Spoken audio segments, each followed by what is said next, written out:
আল্লাহ তাআলা পবিত্র কোরআনে বলেন, ফাইন্না মাল উসরি উসরা, কষ্টের পরেই আছে সুখ, তাই তোমরা কখনো আশা হারাবে না, তোমরা কখনো নিরাশ হবে না। আমি আল্লাহ তোমাদেরকে অচিরেই এমন ভাবে দিব তোমরা খুশি হয়ে যাবে।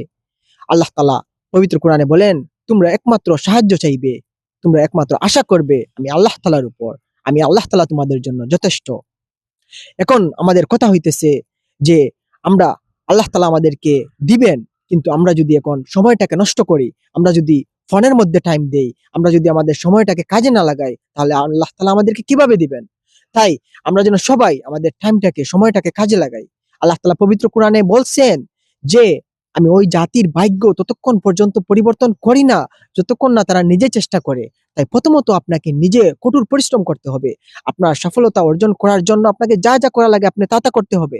তারপর আল্লাহ তাআলার কাছে আপনি সাহায্য চাইবেন। ইনশাআল্লাহ আল্লাহ তাআলা আপনাকে সফল করে দিবেন, ইনশাআল্লাহ।